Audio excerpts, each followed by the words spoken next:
Hello साथियों, मैं doctor Rakesh Prajapati एक बार फिर से आप लोगों के बीच में एक महत्वपूर्ण मुद्दे को लेकर के हूँ। साथियों, ये मुद्दा पुरानी पेंशन को लेकर के है। आज बरेली में कई अन्य जनपदों में भी शिक्षक साथियों द्वारा पुरानी पेंशन को लेकर के जगह जगह पैदल मार्च, कहीं पर मोटरसाइकिल, कहीं किस तरीके का विरोध प्रदर्शन किया गया। पहले एक वीडियो बरेली में जो प्रदर्शन हुआ, उस बरेली की वीडियो। हम जुल्म जोर की टक्कर पर संघर्ष हमारा नारा है, जुल्म जोर की टक्कर पर संघर्ष हमारा नारा है। आवाज दो, हम एक हैं, आवाज दो, हम एक हैं, आवाज दो, हम एक हैं। माननीय ओपी शर्मा, अमर रहे, माननीय ओपी शर्मा, अमर रहे। उत्तर प्रदेश माध्यमिक शिक्षक संघ जिंदाबाद।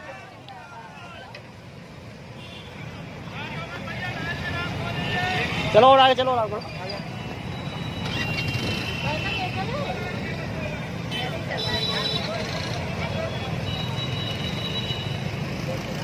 उत्तर प्रदेश माध्यमिक शिक्षक संघ जिंदाबाद, जिंदाबाद।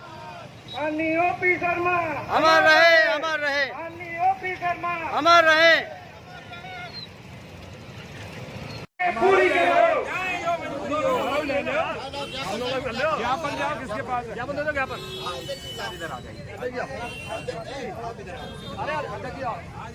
रास्ता बेटा छोड़ दो, रास्ता।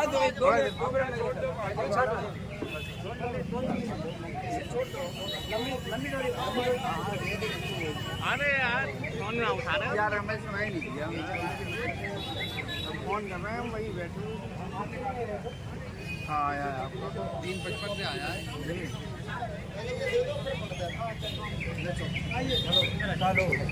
किए जाए तथा विषय सदस्य के रूप में की गई उनकी सेवा को पेंशन हेतु कार्यकारी सेवा स्वीकार की जाए। नंबर 16 सहायता प्राप्त माध्यमिक विद्यालयों में शिक्षक कर्मचारियों के रिश्वतों पर नियुक्ति की जाए। डॉक्टर रणवीर सिंह मल्लिया अध्यक्ष, भुवनेश कुमार अग्रवाल जिला मंत्री, अरविंद कुमार कोषाध्यक्ष, हमारे आपसे निवेदन करना है कि आप उनके संबंध में प्रस्तुत करने की। ये माननीय मुख्यमंत्री जी को आपका ज्ञापन जो है। साथियों, जैसा कि आप जान रहे हैं कि ये पुरानी पेंशन को लेकर के आज पूरे उत्तर प्रदेश में जगह जगह माध्यमिक शिक्षक संघ द्वारा पेंशन की लड़ाई को लड़ने का काम किया गया। कहीं पर साइकिल रैली, कहीं पर मोटरसाइकिल रैली, कहीं पर पैदल मार्च, इस तरीके से विभिन्न जनपद में विभिन्न तरीके से पुरानी पेंशन को मांग को उठाया गया। साथियों, ये केवल शिक्षकों से जुड़ा हुआ मामला नहीं है। इस देश में कार्य करने वाले सारे सरकारी कर्मचारी, चाहे वो रेलवे हो, चाहे वो स्वास्थ्य कर्मचारी हो, चाहे वो पुलिस विभाग हो, चाहे वो लेखपाल हो, चाहे वो IAS हो, चाहे SDM हो, DM हो, चाहे प्रशासनिक हो, चाहे किसी भी तरीके के जितने भी हमारे सरकारी कर्मचारी हैं, सभी कर्मचारियों को पुरानी पेंशन का ये मामला जो है वो पूरे प्रदेश नहीं पूरे देश में आज एक चुनौती बन करके सबके सामने है। साथियों, सोचने का विषय है, एक सरकारी कर्मचारी अपनी पूरी जिंदगी सरकारी सेवा में निभाता है और उसकी पेंशन खत्म कर दी जाती है। ये पेंशन कैसे खत्म हुई, इसकी ज़्यादा जानकारी सभी को पता ही है जो सरकारी कर्मचारी हैं। माननीय पूर्व प्रधानमंत्री अटल बिहारी वाजपेयी जी, जिनके आगे न नाथ न पीछे पगहिया थी, जिन्होंने शादी भी नहीं की तो उन्हें पेंशन की कोई ज़रूरत ही नहीं थी, लेकिन उन्होंने इस पेंशन को ख़त्म करने का काम किया। चलिए ठीक है, उन्होंने पेंशन ख़त्म करने का काम किया, लेकिन खुद 5-5, 6-6 पेंशन लेते थे और सरकारी कर्मचारी की पेंशन खत्म करने का काम किया। तो बाद में बहुत सारे इसके प्रयास किए गए, लेकिन पिछले 10-12 साल से लगातार इसके विरोध प्रदर्शन शुरू किया गया और 10 साल कांग्रेस के बाद फिर 9 साल भारतीय जनता पार्टी को हो गए, यानी 19 साल से इस संघर्ष को लगातार उत्तर प्रदेश और अन्य प्रदेशों में लगातार लगा जा रहा। लेकिन काफ़ी प्रदेशों में सफलता मिली और सफलता के रूप में आज हमारे पास कई प्रदेश ऐसे हो गए जहां पुरानी पेंशन लागू है, जिनमें राजस्थान जिसमें कांग्रेस की सरकार है उन्होंने लागू किया, छत्तीसगढ़ जिसमें कांग्रेस की सरकार है उन्होंने लागू किया, झारखंड जिसमें हेमंत सोरेन की सरकार है उन्होंने लागू किया, पंजाब जिसमें आम आदमी पार्टी की सरकार है उसने लागू किया, और हिमाचल प्रदेश जिसमें कांग्रेस की सरकार है उसने लागू किया, और पश्चिम बंगाल में पहले से ही मिल रही है, माननीय ममता बनर्जी वहाँ पर मुख्यमंत्री हैं, उन्होंने लागू किया। 7वां प्रदेश बहुत जल्दी ही कर्नाटक भी है जहां पर कांग्रेस की सरकार बन चुकी है, और वहां पर भी जो है कर्नाटक में भी कांग्रेस ने मुख्य मांग अपने एजेंडे में रखा था पुरानी पेंशन को। तो कर्नाटक देश का 7वां प्रदेश हो जाएगा जहां पर पुरानी पेंशन मिल जाए।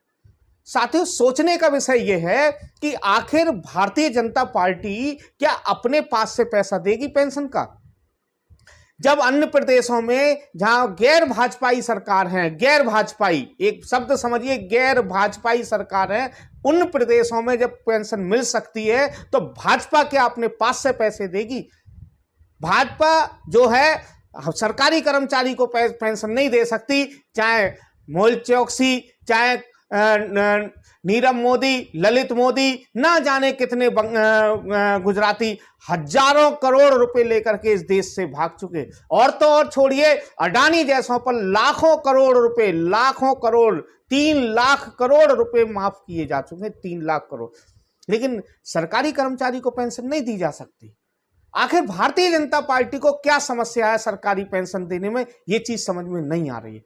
जिन जिन प्रदेशों में भारतीय जनता पार्टी की सरकारें जा रही हैं, हर जगह चाहे वो राजस्थान हो, चाहे वो छत्तीसगढ़ हो, चाहे झारखंड हो, चाहे पंजाब हो, चाहे हिमाचल प्रदेश हो, चाहे कर्नाटक हो, सभी जगह देख लीजिए, सभी जगह पुरानी पेंशन देने का काम किया जा चुका है। 22 में मौका था उत्तर प्रदेश में, लेकिन उत्तर प्रदेश के लोगों को ने मौके का फायदा ही नहीं उठाया, नहीं तो उत्तर प्रदेश में भी पुरानी पेंशन लागू हो सकती थी। लेकिन साथियों, 2024 का जो मौका आ रहा है, पेंशन वाले साथियों से मेरा विनम्र निवेदन है, आगामी कई कार्यक्रम है। 10 अगस्त को भी अभी एक कार्यक्रम दिल्ली में है, 1 अक्टूबर को दिल्ली में एक बहुत बड़ा कार्यक्रम होना जा रहा है। 10 अगस्त को जाएं दिल्ली, 1 अक्टूबर को जाएं और इस जो सरकार है इसको उखाड़ फेंकने का काम करें, क्योंकि जब तक ये तो निश्चित हो गया कर्मचारियों को, अब ये तो समझ जाना चाहिए कर्मचारियों को कि भारतीय जनता पार्टी जब तक है तब तक जो है हमें पेंशन नहीं मिलेगी। निश्चित रूप से ये तो हो गया, बिल्कुल क्लियर हो गया, क्योंकि अभी भी कल परसों किसी ने, मंत्री ने पूछा, कल परसों भी लिख करके दे दिया, जब भी चाहे उनका उत्तर प्रदेश में पूछा जाए चाहे केंद्र में पूछा जाए, हमेशा मना कर दिया जाता है कि हम पुरानी पेंशन नहीं देंगे। तो 2024 में इन्हें उखाड़ फेंकिए, निश्चित रूप से आपको पुरानी पेंशन मिल जाएगी। एक बार में ही पूरे देश में ही खत्म, देश से ही उखड़ जाएंगे, तो पूरे देश में किसी प्रदेश में हमें बार बार लड़ने की जरूरत नहीं पड़ेगी, हर एक देश प्रदेश में लड़ाई लड़ने की जरूरत नहीं पड़ेगी, पूरे देश में जो है पुरानी पेंशन लागू हो जाएगी। बताइए, पूरा कर्मचारी आज न्यू पेंशन स्कीम के तहत व्यक्ति रिटायर हो रहा है, किसी को 1200 रुपये मिल रहे हैं, किसी को 1500 रुपये मिल रहे हैं, किसी 1400 रुपये मिल रहे हैं।